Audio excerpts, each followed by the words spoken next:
Thanks for joining us in this midday bilingual newscast on Equinox Television Live from our headquarters in Cameroon's economic capital, Douala. Force de maintien de l'ordre qui a permis de ramener le calme et disperser la foule. Écoutons à présent cette réaction d'André Blaise et Sama qui revient sur ses motivations de ce matin. Si nous chantons au Cameroun berceau de nos ancêtres, pourquoi avoir honte de nos ancêtres? Moi, je serais content d'être ici avec le monument de Douala Mangabel. Ça ne me dérangerait pas. C'est à nos papas d'être très nationalistes et de comprendre que la profondeur du nationalisme, la raison nationaliste doit être au-dessus de la raison tribaliste ou le repli identitaire. Nous sommes en train de parler de vivre ensemble à 7 jours de l'unité nationale. Il y a un véritable problème de la méconnaissance de ce vivre ensemble. Vivre ensemble, ça veut dire qu'on peut mettre le monument de Douala Mangabel chez les Bamileke, on peut mettre le monument de Oumyobé partout où besoin se fera sentir. On n'a pas de distinguo à faire. Et peut-être qu'il y avait une soif, et moi j'assimile cela à ça. Il y a une grande soif du peuple camerounais à connaître ses valeurs, à honorer ses ancêtres. Et les habitants de la ville de Douala, acteurs de la société civile et même hommes politiques, s'indignent contre la destruction du chantier de construction de la stèle Oumyobé par les fils et filles du canton Bel au moment où le vivre ensemble est plus que jamais d'actualité. Au Cameroun, sur les réseaux sociaux et même dans la presse, les réactions condamnent le geste. Flavien Valondongo. La destruction du chantier du lieu où devrait être érigée la stèle du nationaliste Ruben Oumyobé par les fils et filles du canton Bel à Douala suscite des réactions au sein de l'opinion publique. Nous avons pu vivre avec stupéfaction la destruction du chantier de construction d'une stèle en la mémoire de Ruben Oumyobé, et ceci par certains chefs traditionnels. Mais nous regrettons cet acte au moment où jamais le vivre ensemble est d'actualité. Cet acteur politique s'insurge contre la méthode utilisée par la descendance du roi Bel pour dénigrer la mémoire de Ruben Oumyobé. Peut-être aussi que la démarche n'a peut-être pas été bonne. Donc nous regrettons l'action menée par ces autorités traditionnelles. À elles de nous dire quels sont les fondements de leur action. Sur les réseaux sociaux, les réactions sont de divers ordres pour décrier cette manière de torpiller le vivre ensemble si cher au régime de Yaoundé. Dans les tabloïds et précisément la Nouvelle Expression, Albert Zongan, homme politique, révèle que le chien a mordu son maître. Selon lui, le peuple bassin paye ainsi le prix de sa générosité pour avoir accueilli avec joie le peuple Sawa à Douala. Peter William Manjo, député à l'Assemblée nationale, pense que les Bels ont offensé Ruben Oumyobé en refusant l'érection de sa stèle au lieu du carrefour mobile Njonjo à travers la destruction du chantier. L'activiste Essama, l'un des précurseurs du projet, n'en dit pas moins. Moi, je ne peux pas chercher à ressembler au chef du canton Bel qui agit de la sorte. Non, j'aurais souhaité qu'il aille peut-être fabriquer le monument de Douala Mangabel et qu'il le pose comme j'ai posé le monument de John Goufoncha qui a connu un triste sort. Ne soyons pas la honte de notre génération. Au moment où on parle du repli identitaire, c'est important que nous soyons aujourd'hui capables de transcender l'ethnie. Le repli identitaire, la raison ethnique ne peut pas être au-dessus de la raison de l'État. Et l'État du Cameroun aujourd'hui vient d'honorer Ruben Oumyobé en lui concédant 5 mois de travaux. Vivre ensemble ou détruire ensemble, pour paraphraser la une de la Nouvelle Expression, les images montrant les fils du canton Bel détruisant le chantier continuent d'inonder les réseaux sociaux. Et sur le théâtre de la crise anglophone, la terreur continue de dicter sa loi après le carnage enregistré ce week-end dans la région du nord-ouest Cameroun. Les populations poussent enfin un ouf de soulagement. Elles disent avoir été libérées des rackets et agressions des bandes armées. Le chairman du SIF, Ninjon Fundi, accuse le régime de Yaoundé d'avoir laissé prospérer le chaos. On fait le point dans ce reportage d'Éric Martial Ndjomo. Sur ce chemin sinueux, dans cette broussaille verdoyante du village Menka, dans l'arrondissement de Santa, département de la Mézam dans le nord-ouest, jonche des corps en début de putréfaction. Il se trouve à quelques encablures de cet établissement hôtelier dans lequel gisent d'autres corps. La cuisine, tout comme la réception et les chambres, sont saccagées, ce qui témoigne de la violence des combats. Sur les murs et les portes, des impacts de balles. Dans la cour, des douilles. En termes de bilan, ce sont au total 22 corps qui ont été retrouvés ici.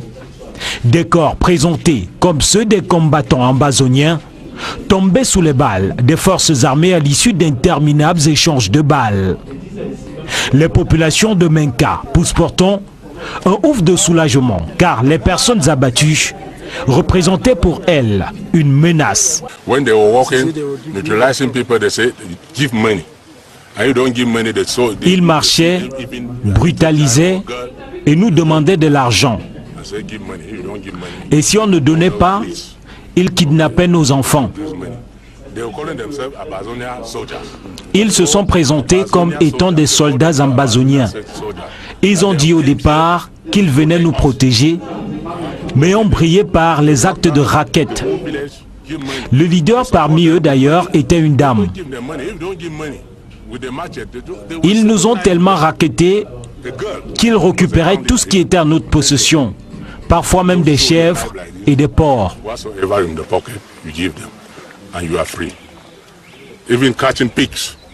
Ces personnes tuées sont pour certaines identifiées comme des habitants du village et des localités voisines.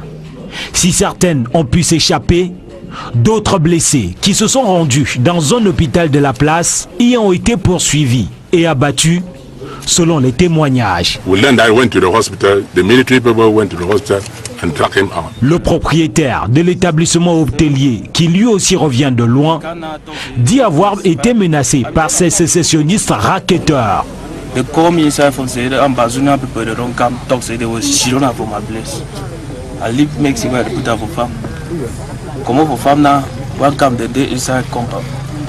Il raconte qu'ils ont pris son hôtel en otage et l'ont transformé en quartier général.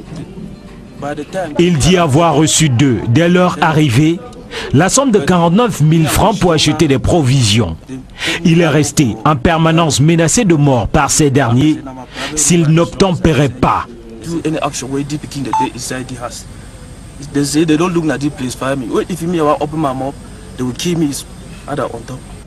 Malgré le soulagement de certains, cette riposte de l'armée a suscité une vague de condamnation au Cameroun et ailleurs.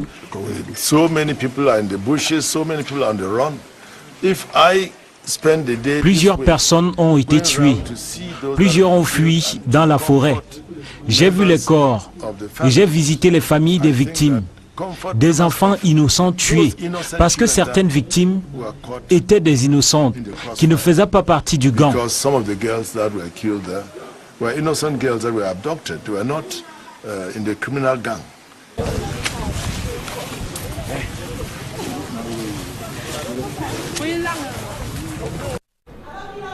Dans le reste de l'actualité, le Conseil électoral obtient la tête du directeur général des élections. Après avoir dénoncé sa gestion calamiteuse et opaque, Abdoulaye Babalé a été limogé avant la fin de son mandat à la tête de l'ECAM. Le président de la République a tranché et Soussé Eric est le nouveau directeur général des élections. Il est nommé pour un mandat de 5 ans, éventuellement renouvelable selon le décret présidentiel. Le directeur général adjoint de l'ECAM est Abdoul Karimou. Et l'ECAM vient ainsi d'assister à l'arrivée d'un 3e directeur général des élections en 9 ans d'existence. Et en se débarrassant d'Abdoulaye Babalé, le chef de l'État Paul Biya confirme la crise permanente à l'ECAM, mais rien ne garantit au regard du passé de l'institution que l'arrivée d'un nouveau DG apportera une alchimie. Guy Zogo pour plus de précisions. Paul Biya a donc tranché dans le dossier l'ECAM en suivant à la lettre l'option du Conseil électoral qui avait constaté une faute lourde du directeur général des élections, Abdoulaye Babalé, et recommandé son limogeage. On peut logiquement supposer que cette initiative du Conseil électoral de déposer le gestionnaire des élections au Cameroun a reçu l'aval de la présidence de la République, de sorte que pour une fois, Paul Biya agit dans l'urgence. En effet, il est reproché à Abdoulaye Babalé sa gestion opaque et calamiteuse des ressources matérielles et financières pour reprendre les termes du Conseil électoral. À quoi s'ajoute en conséquence la démotivation généralisée des personnels de l'ECAM, outrés de ce que leurs cotisations sociales ne soient pas reversées à la Caisse nationale de prévoyance sociale. Si Paul Biya a promptement tapé du poing sur la table, loin de sa posture habituelle vis-à-vis des responsables de l'ECAM, le tintamarre qui en résulte écorne davantage la crédibilité de cette institution. Le renversement de l'ordonnancement ethnique en optant pour un ressortissant du Grand Sud, Éric Essousset, à la direction générale de l'ECAM, contre un ressortissant du Septentrion pour le rang de directeur général adjoint, Abdoul Karimou, va-t-il régler le problème? Nul ne le sait. Ce qu'on sait en revanche, c'est que l'ECAM est régulièrement secoué par des crises depuis sa création en 2006. Sa première équipe dirigeante s'était illustrée par une opposition frontale entre le président du conseil électoral, Samuel Fonkam Azou, et le directeur général Mohamed Sani Tanimou. En 2015, Paul Biya avait limogé Mohamed Sani Tanimou. Visiblement, l'arrivée d'Abdoulaye Babale à la direction générale et d'un nouveau président du conseil électoral en la personne d'Eno Abrams Ekbe n'a rien arrangé. Les spécialistes s'accordent sur le fait que la loi portant organisation et fonctionnement de l'ECAM est potentiellement conflictogène. De là à ce que les mêmes causes produisent les mêmes effets, il n'y a qu'un pas qui peut être facilement franchi. Au regard des failles observées dans les formations dispensées au Cameroun, un enseignant d'université au Canada, le professeur Justin Ngoya, se propose d'aider son pays à faire les sciences de l'éducation, la réponse à partir de laquelle le Cameroun parviendra à la prééquation entre la formation et l'emploi. Gizogo une fois de plus. C'est le retour du fils prodige au pays. Il s'appelle Justin Ngoya. Et du haut de son rang de professeur des universités, il occupe les fonctions de chef de département des sciences de l'éducation à l'Université de Montréal, au Canada. De passage au Cameroun, il va conduire un projet. Je suis très fier de pouvoir enfin mettre en place ce colloque scientifique international qui justement va parler des enjeux liés à l'approche par compétences en milieu éducatif et professionnel. Cette initiative vient en réponse au constat selon lequel le système éducatif camerounais livre des produits destinés au chômage.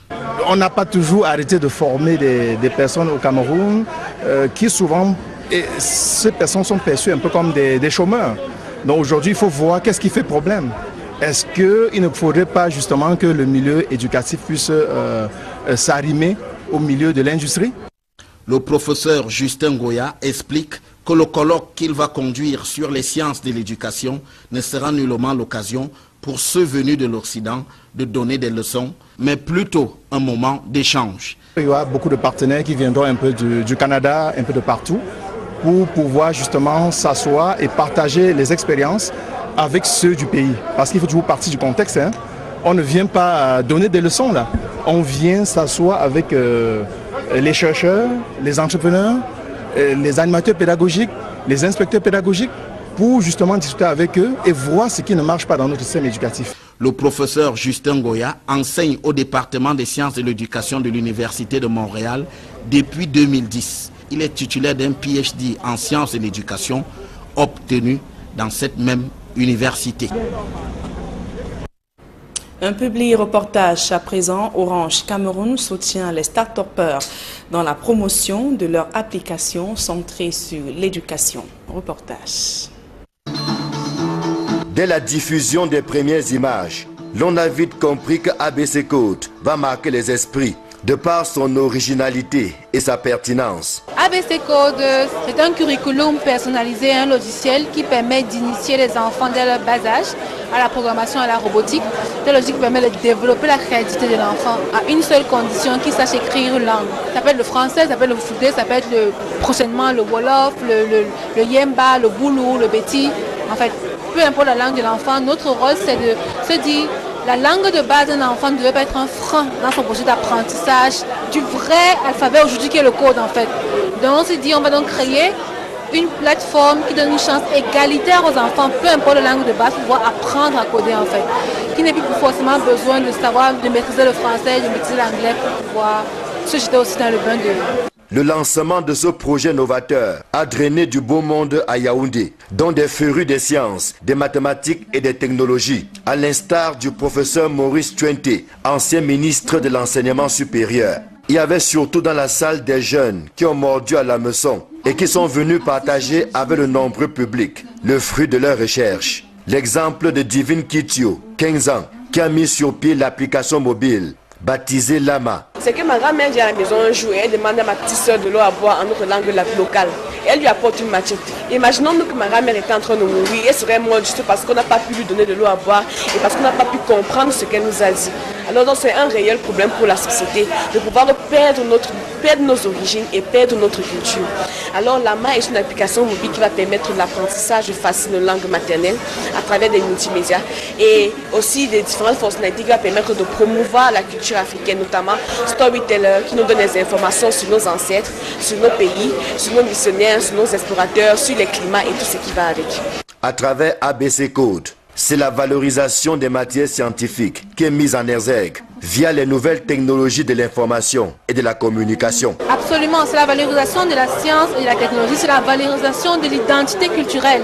Parce que si l'enfant se rend compte qu'il peut créer un logiciel innovant dans sa langue de base, ça lui permet d'être davantage fier de sa langue, de ne plus être complexé par les autres langues en fait.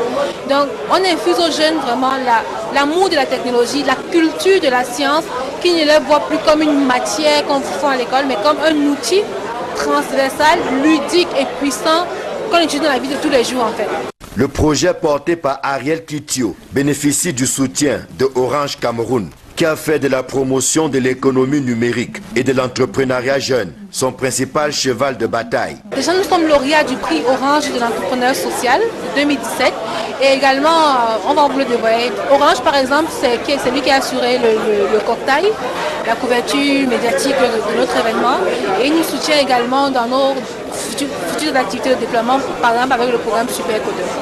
Avec le soutien acquis de Orange Cameroun, nul doute que le projet ABC Code, dont le lancement vient d'avoir lieu à Yaoundé, a de beaux jours devant lui. Entre les deux entités, c'est un mariage de raison au nom du développement et de la promotion de la créativité chez les plus jeunes. À présent, la deuxième partie de ce journal avec vous, Babila Jonathan.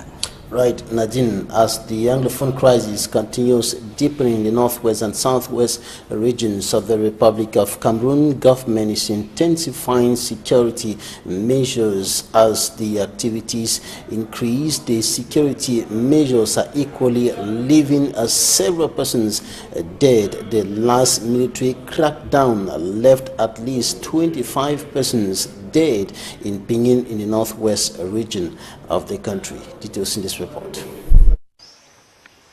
At least 25 alleged Ambazonian fighters gunned down in Menka, Pinyin subdivision, Mezam division, northwest region of Cameroon. Odor emitted by decomposing dead bodies filled the atmosphere in Menka after the Friday, May 25th incident. Lifeless bodies of young men and women could be found lying on the ground in the village. The news of the incident, which spread like wildfire, caused panic and confusion in Pinyin and the northwest region in general, and the northwest region as a whole.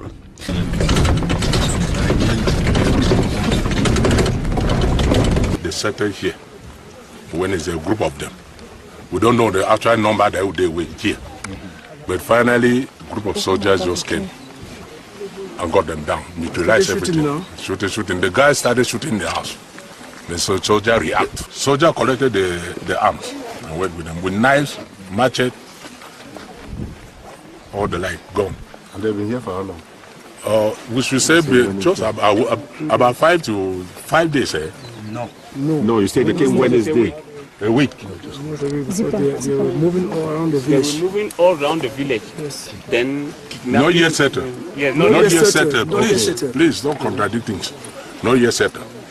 They settled here. While some of the villagers claimed they did not know of the existence of the gang, others say that the group, comprising of male and female members, went looting, kidnapping and extorting money from people at gunpoint. They were calling themselves Abazonia soldiers. So, Abazonia soldiers, they call themselves Abazonia soldiers, that they have came here to protect us. We were with them. They work the whole village, give money. We support them with money. People give them money. If you don't give money, with the machete, they will set a knife with them. A girl was a gang leader even. Just show you a knife like this, whatsoever in the pocket, you give them, and you are free. Even catching pigs. Some villagers told us that the suspected Ambazonian fighters abducted some youths and forced them to join the group, while others willingly joined the group. They escaped. The three of them escaped. 2 boys and 1 girl. They disappeared. The leaders? The leaders, they disappeared. The leaders disappear. Oh, those children neutralized here. They are just children around by the air. Some even promised that they will join the Ambazonia soldiers. They came. They are children. And the national chairman of the Social Democratic Front, John Fundi, on a fact-finding mission to Benin, found out that some innocent persons were caught in the fire. Where so many people have been killed, so many people are in the bushes, so many people are on the run. If I spend the day this way, going around to see those that have been killed and to comfort members of the families, I think that comfort members of those innocent children that were caught in the crossfire, because some of the girls that were killed there were innocent girls that were abducted. They were not in the criminal gang. In total, at least 25 people were killed, 8 from Bali, 5 from Lower Benin, 1 from Jong, 5 from Buchi, and 1 from Mendankwe.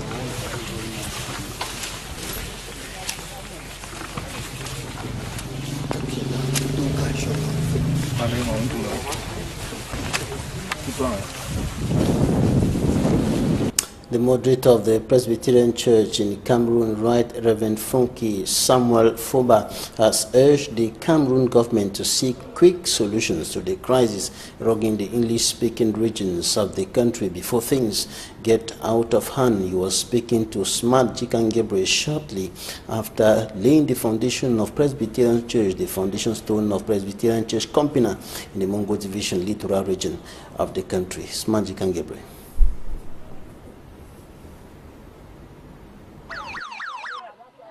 He was the August guest at Presbyterian Church Compina this Sunday. Right Reverend Funky Samuel Foba, PCC moderator, was to officiate at the foundation stone of the church.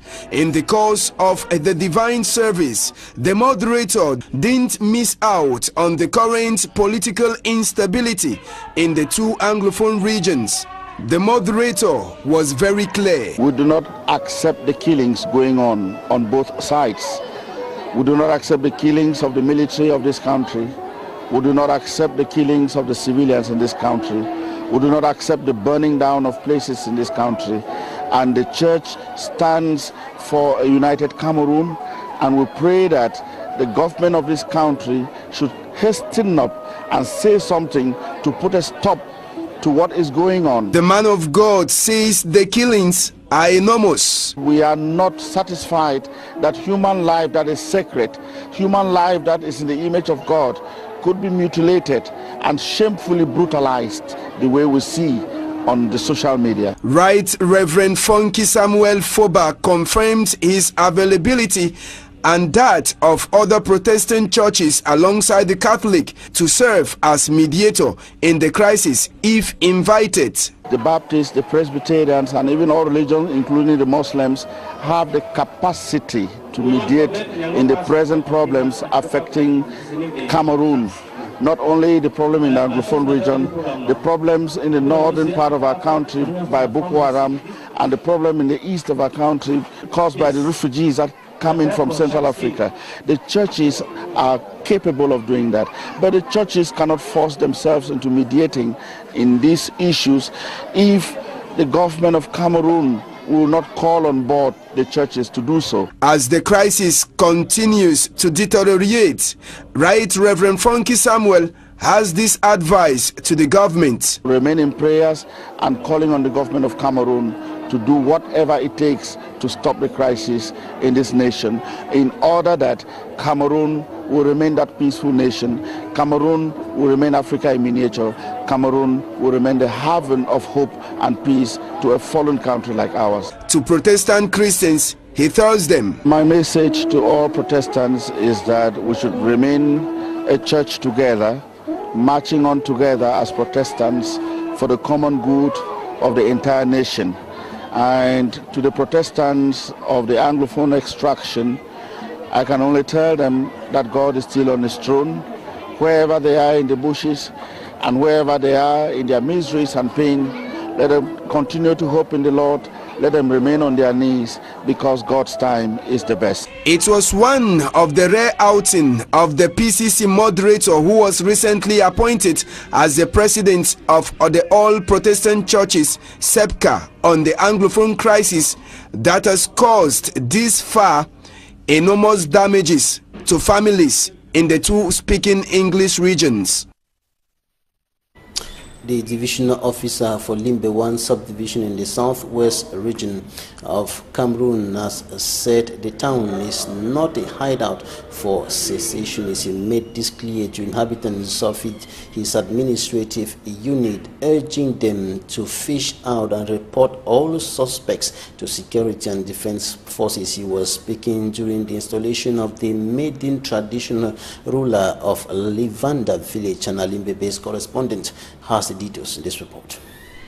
Livanda, a cosmopolitan village in the heart of the city of Limbe, with more than 3,000 persons in population, is one of those villages that has been extinct. The first ever gazetted chief, Motia Matthias Motia, led to rest the chieftain's squabbles that has for some time ongoing, reason behind the jubilation of the indigenous people, whom once more will say, and I quote, "We have a village." Pray God to enable us, give us the strength to work with the people in unity and peace.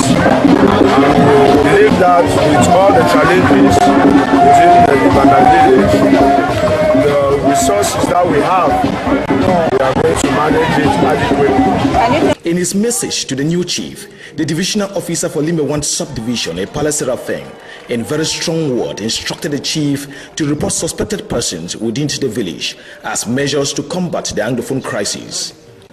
Livanda village should not be a hideout for secessionists who, without any feeling, are causing a lot of terror in the Northwest and Southwest region in general, and Faku division in particular.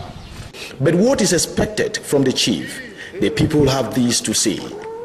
We expect him to be a person who can assemble people together, work in peace and work in collaboration with the administration. We expect much from him, and we know he's equal to the task. The president, the chief, continue to work with the people there. The team every do and for the people, they may not favor to them. Because in that spirit of development, we continue with the community. The ceremony was equally an arena for the display and showcasing of the rich culture of the Bakuri people.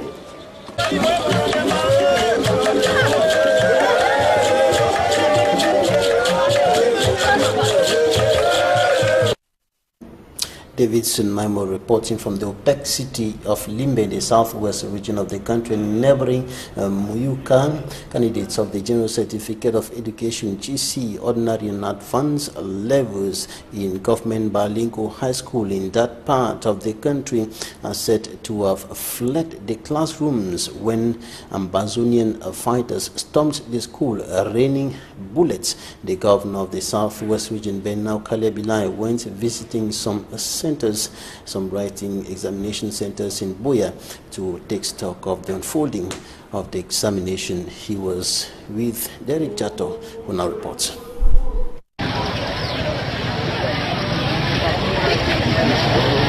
These are the 2018 General Certificate of Education candidates heading to the accommodation centers for the written part of the examinations. It is day one of the 2018 session, and most candidates are not in their school uniform for security reasons. The road to this institution is exceptionally very busy because all the centers around here have been transferred to the said school for security reasons, and for the fact that the name of the said institution is not mentioned here is also a security measure. But we are in Buea, the southwest regional capital. The region is having 48 accommodation centers and 39,000 candidates are expected to sit in for the exams this year. Southwest Governor Bernard Okalia Bilai this day one also descended to some accommodation centers in Buea and Limbe, during which he was briefed that the exams have started on a peaceful note. Appreciations are very good appreciation. We want to congratulate the organizers and thank the security forces and the parents too for what they have been doing for this first day. We want to tell them to continue because those are our children. We must take care of them.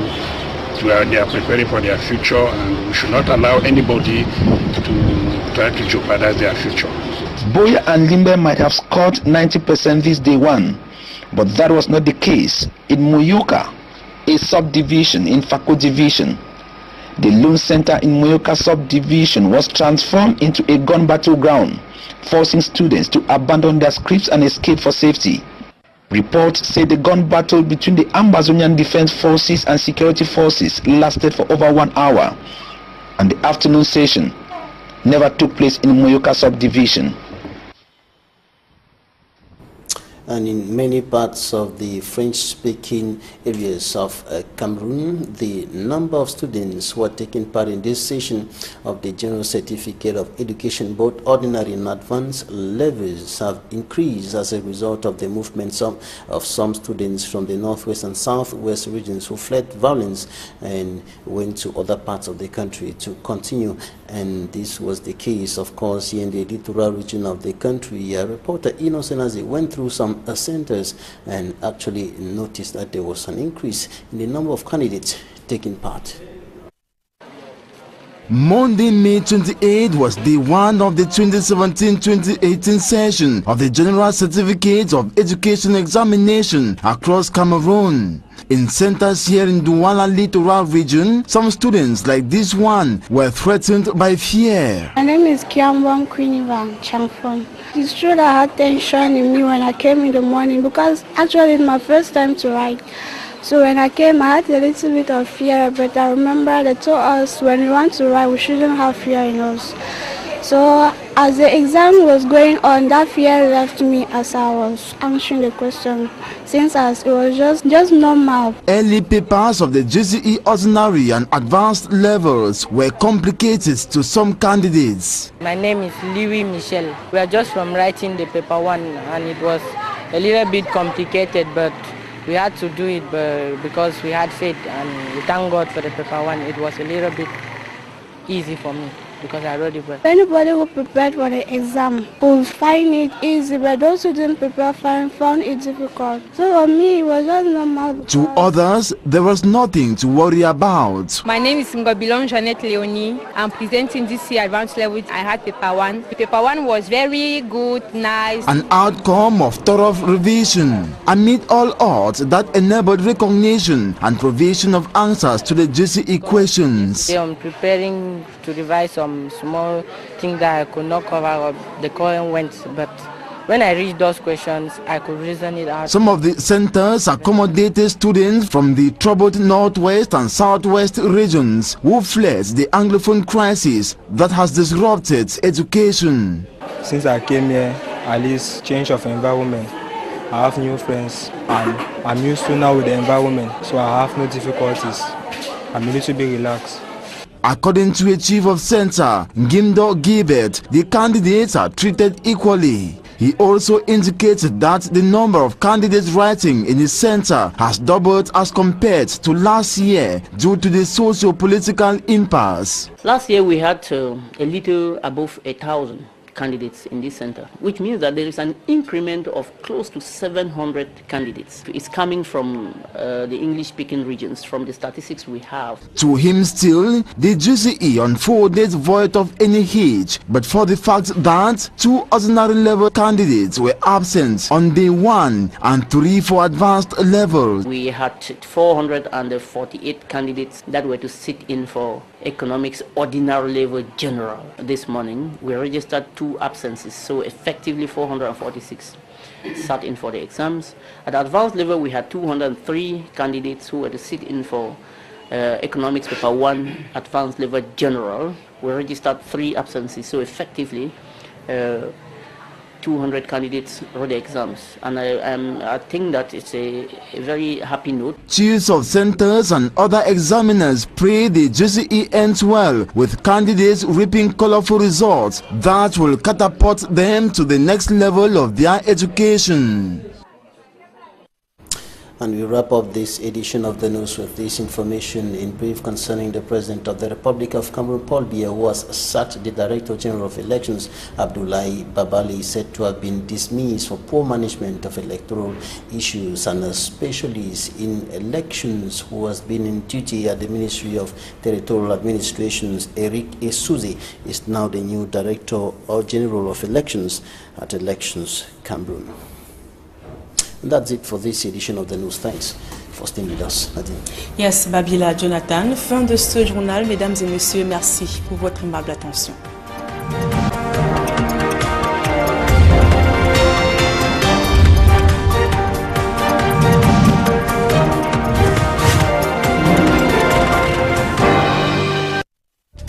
On fait le point dans ce reportage d'Éric Martial Ndjomo. Sur ce chemin sinueux, dans cette broussaille verdoyante du village Menka, dans l'arrondissement de Santa, département de la Mézame dans le nord-ouest, jonche des corps en début de putréfaction. Il se trouve à quelques encablures de cet établissement hôtelier dans lequel gisent d'autres corps.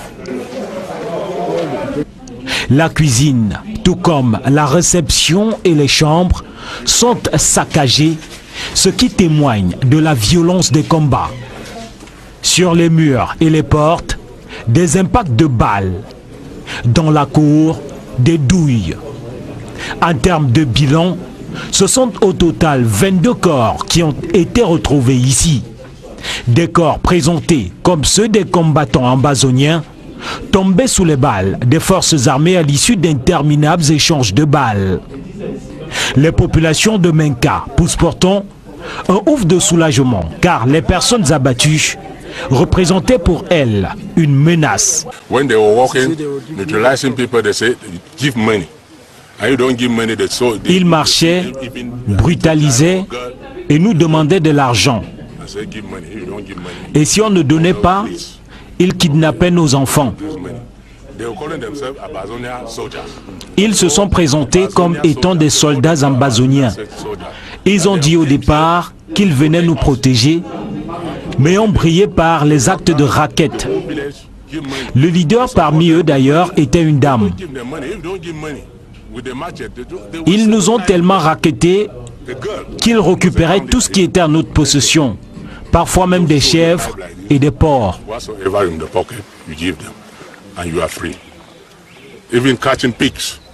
Ces personnes tuées sont pour certaines identifiées comme des habitants du village et des localités voisines.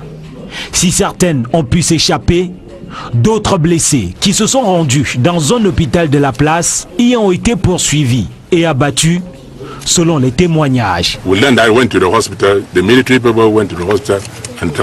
Le propriétaire de l'établissement hôtelier, qui lui aussi revient de loin, dit avoir été menacé par ces sécessionnistes racketteurs.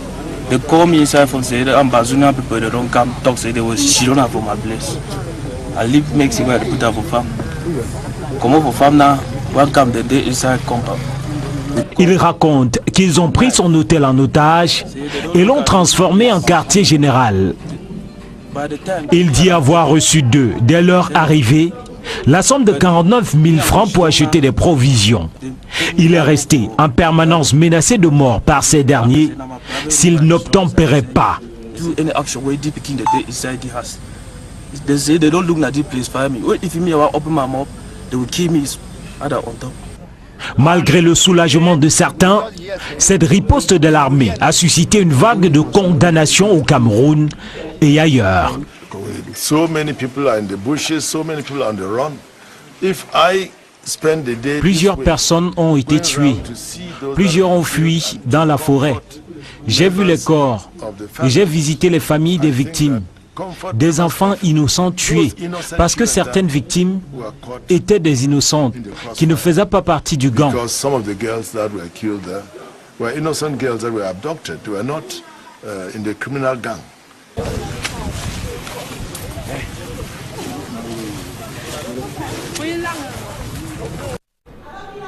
Dans le reste de l'actualité, le Conseil électoral obtient la tête du directeur général des élections.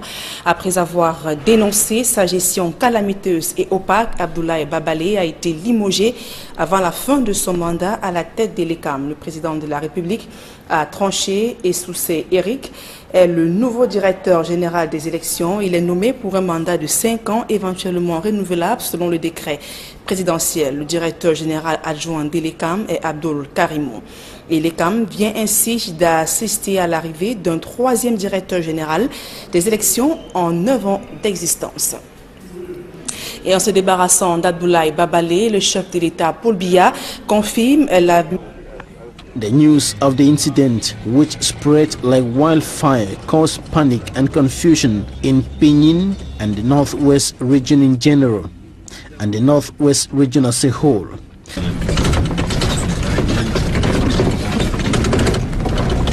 They settled here when it's a group of them. We don't know the actual number that they were here. But finally, a group of soldiers just came and got them down, neutralized everything. Shooting. The guys started shooting the house. The soldier reacted. Soldier collected the arms and went with them. With knives, machete, all the like, gone. And they've been here for how long? We should say just about 5 days. No, you said they came Wednesday. A week. They were moving all around the village. They were moving all around the village. Yes. Then not yet settled. Yes, not yet settled. Please don't contradict things. Not yet settled. They settled here. While some of the villagers claimed they did not know of the existence of the gang, others say that the group comprising of male and female members went looting, kidnapping and extorting money from people at gunpoint. They were calling themselves Abazonia soldiers. So, Abazonia soldiers, they call themselves Abazonia soldiers, that they have came here to protect us. We were with them. They work the whole village, give money. We support them with money. People give them money. If you don't give money, with the machete, they will set a knife with them. A girl was a gang leader even. Just show you a knife like this, whatsoever in the pocket, you give them, and you are free. Even catching pigs.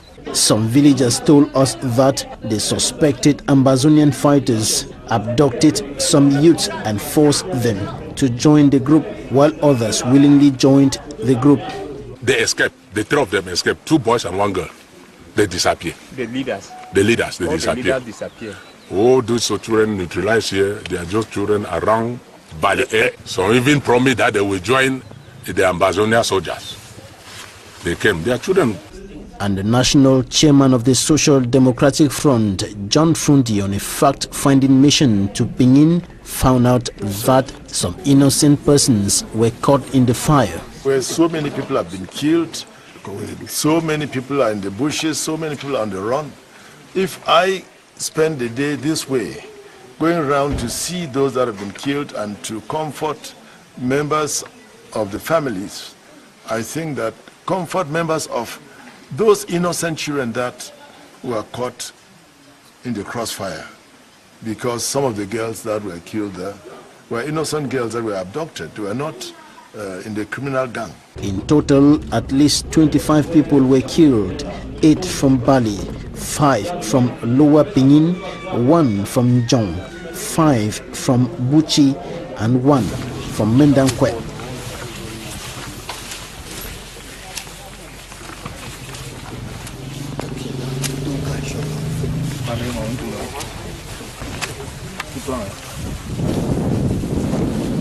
The moderator of the Presbyterian Church in Cameroon, Right Reverend Funky Samuel Foba, has urged the Cameroon government to seek quick solutions to the crisis rocking the English-speaking regions of the country before things get out of hand. He was speaking to Smart Jikangebre shortly after laying the foundation of Presbyterian Church, the foundation stone of Presbyterian Church Compina in the Mongo Division littoral region of the country. Smart Jikangebre.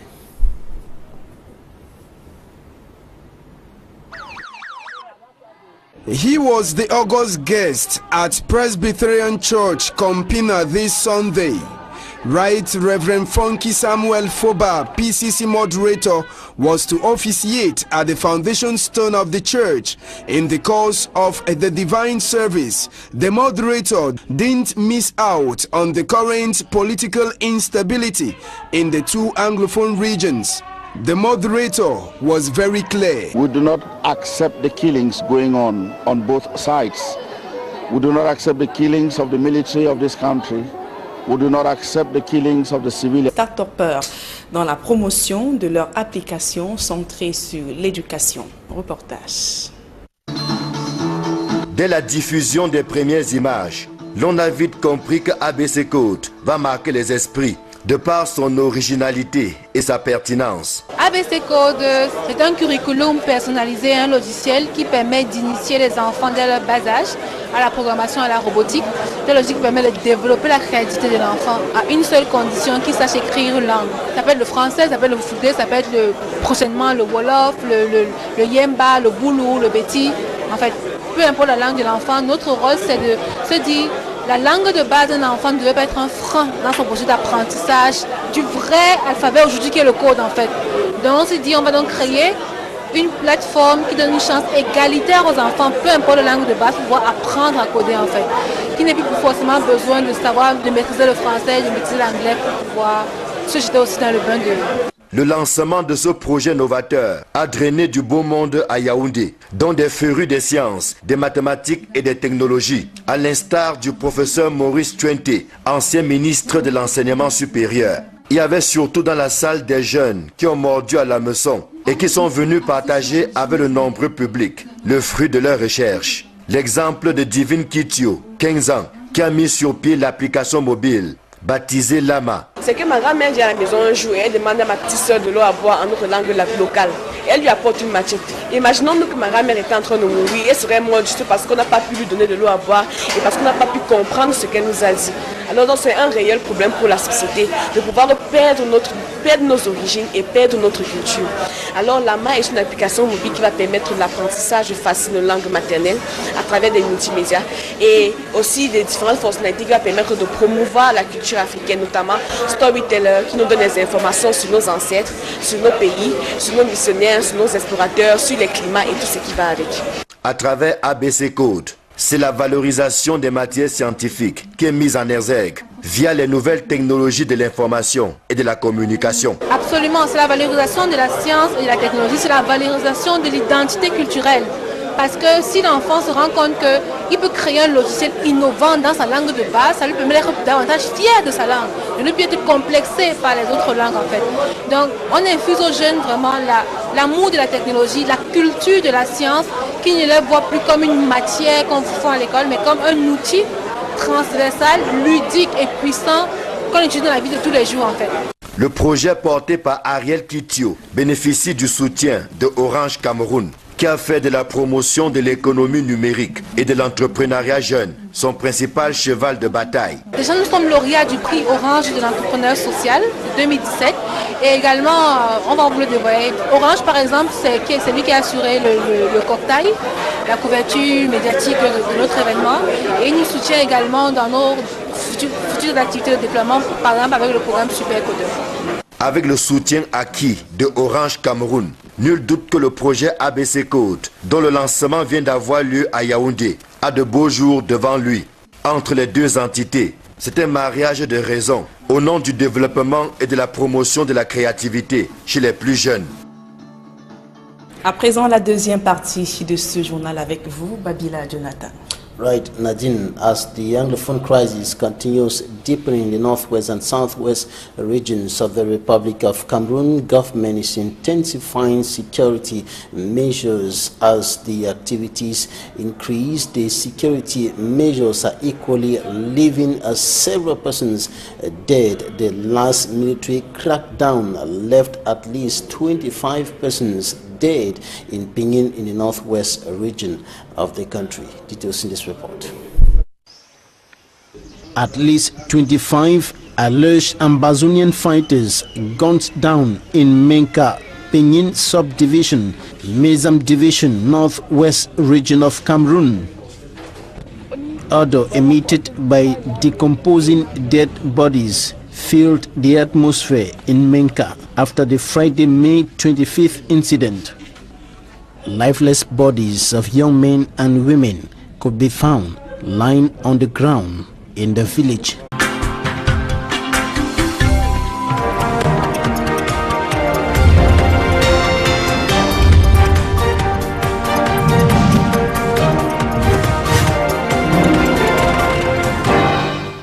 Thanks for joining us on this midday bilingual newscast on Equinox Television Live from our headquarters in Cameroon's economic capital, Douala. Force de maintien de l'ordre qui a permis de ramener le calme et disperser la foule. Écoutons à présent cette réaction d'André Blaise et Sama qui revient sur ses motivations de ce matin. Si nous chantons au Cameroun berceau de nos ancêtres, pourquoi avoir honte de nos ancêtres? Moi, je serais content d'être ici avec le monument de Douala Mangabel. Ça ne me dérangerait pas. C'est à nos papas d'être très nationalistes et de comprendre que la profondeur du nationalisme, la raison nationaliste doit être au-dessus de la raison tribaliste ou le repli identitaire. Nous sommes en train de parler de vivre ensemble à 7 jours de l'unité nationale. Il y a un véritable problème de la méconnaissance de ce vivre ensemble. Vivre ensemble, ça veut dire qu'on peut mettre le monument de Douala Mangabel chez les Bamileke, on peut mettre le monument de Oumiobe partout où besoin se fera sentir. On n'a pas de distinguo à faire. Et peut-être qu'il y avait une soif, et moi j'assimile cela à ça. Il y a une grande soif du peuple camerounais à connaître ses valeurs, à honorer ses ancêtres. Et les habitants de la ville de Douala, acteurs de la société civile et même hommes politiques, s'indignent contre la destruction du chantier de construction de la stèle Oumiobe par les fils et filles du canton Bel au moment où le vivre ensemble est plus que jamais d'actualité. Au Cameroun, sur les réseaux sociaux et même dans la presse, les réactions condamnent le geste. Flavien Valondongo. La destruction du chantier du lieu où devrait être érigée la stèle du nationaliste Ruben Oumiobe par les fils et filles du canton Bel à Douala suscite des réactions au sein de l'opinion publique. Nous avons pu vivre avec stupéfaction la destruction du chantier de construction d'une stèle en la mémoire de Ruben Oumiobe, et ceci par certains chefs traditionnels. Mais nous regrettons cet acte au moment où jamais le vivre ensemble est d'actualité. Cet acteur politique s'insurge contre la méthode utilisée par la descendance du roi Bel pour dénigrer la mémoire de Ruben Oumiobe. Peut-être aussi que la démarche n'a peut-être pas été bonne. Donc nous regrettons l'action menée par ces autorités traditionnelles. À elles de nous dire quels sont les fondements de leur action. Sur les réseaux sociaux, les réactions sont de divers ordres pour décrier cette manière de torpiller le vivre ensemble si cher au régime de Yaoundé. Dans les tabloïds et précisément la Nouvelle Expression, Albert Zongan, homme politique, révèle que le chien a mordu son maître. Selon lui, le peuple bassin paye ainsi le prix de sa générosité pour avoir accueilli avec joie le peuple Sawa à Douala. Peter William Mandjo, député à l'Assemblée nationale, pense que les Bels ont offensé Ruben Oumiobe en refusant l'érection de sa stèle au lieu du carrefour mobile Njonjo à travers la destruction du chantier. L'activiste Essama, l'un des précurseurs du projet, n'en dit pas moins. Moi, je ne peux pas chercher à ressembler au chef du canton Bel qui agit de la sorte. Non, j'aurais souhaité qu'il aille peut-être fabriquer le monument de Douala Mangabel et qu'il le pose comme j'ai posé le monument de John Goufoncha qui a connu un triste sort. Ne soyons pas la honte de notre génération. Au moment où on parle du repli identitaire, c'est important que nous soyons aujourd'hui capables de transcender l'ethnie. Le repli identitaire, la raison ethnique ne peut pas être au-dessus de la raison de l'État. Et l'État du Cameroun aujourd'hui vient d'honorer Ruben Oumyobé en lui concédant 5 mois de travaux. Vivre ensemble ou détruire ensemble, pour paraphraser la une de la nouvelle expression, les images montrant les fils du canton Bel détruisant le chantier continuent d'inonder les réseaux sociaux. Et sur le théâtre de la crise anglophone, la terreur continue de dicter sa loi après le carnage enregistré ce week-end dans la région du nord-ouest Cameroun. Les populations poussent enfin un ouf de soulagement. Elles disent avoir été libérées des rackets et agressions des bandes armées. Le chairman du SIF, Ninjon Fondi, accuse le régime de Yaoundé d'avoir laissé prospérer la crise permanente à Elekam, mais rien ne garantit, au regard du passé de l'institution, que l'arrivée d'un nouveau DG apportera une alchimie. Gizogo pour plus de précision. Paul Biya a donc tranché dans le dossier Elekam en suivant à la lettre l'option du conseil électoral qui avait constaté une faute lourde du directeur général des élections, Abdoulaye Babalé, et recommandé son limogeage. On peut logiquement supposer que cette initiative du conseil électoral de déposer le gestionnaire des élections au Cameroun a reçu l'aval de la présidence de la République, de sorte que pour une fois, Paul Biya agit dans l'urgence.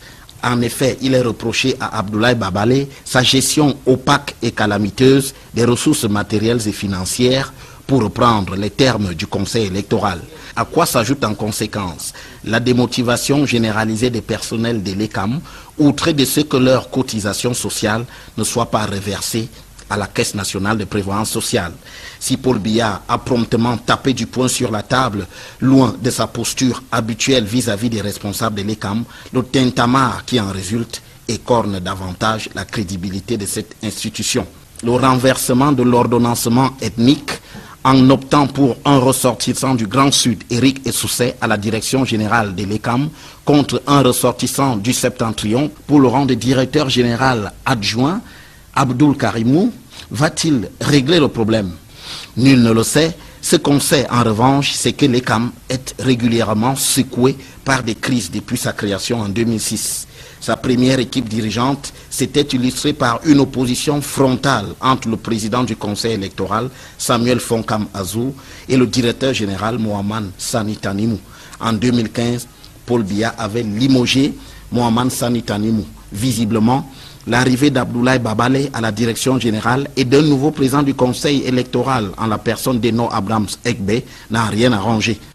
Les spécialistes s'accordent sur le fait que la loi portant organisation et fonctionnement de l'ECAM est potentiellement conflictogène.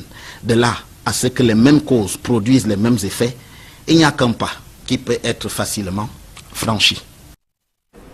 Au regard des failles observées dans les formations dispensées au Cameroun, un enseignant d'université au Canada, le professeur Justin Ngoya, se propose d'aider son pays à faire les sciences de l'éducation, la réponse à partir de laquelle le Cameroun parviendra à la prééquation entre la formation et l'emploi. Gizogo une fois de plus. C'est le retour du fils prodige au pays. Il s'appelle Justin Ngoya. Et du haut de son rang de professeur des universités, il occupe les fonctions de chef de département des sciences de l'éducation à l'Université de Montréal, au Canada. De passage au Cameroun, il va conduire un projet. Je suis très fier de pouvoir enfin mettre en place ce colloque scientifique international qui justement va parler des enjeux liés à l'approche par compétences en milieu éducatif et professionnel.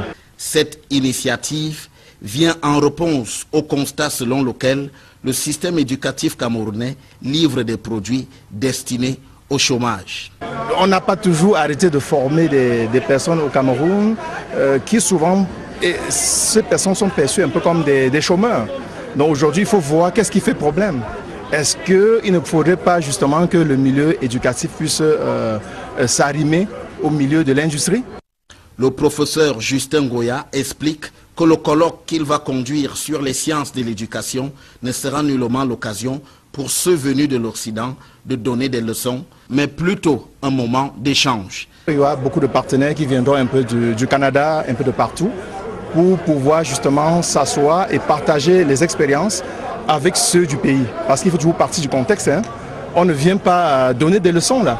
On vient s'asseoir avec les chercheurs, les entrepreneurs, les animateurs pédagogiques, les inspecteurs pédagogiques, pour justement discuter avec eux et voir ce qui ne marche pas dans notre système éducatif. Le professeur Justin Goya enseigne au département des sciences de l'éducation de l'Université de Montréal depuis 2010. Il est titulaire d'un PhD en sciences de l'éducation obtenu dans cette même université.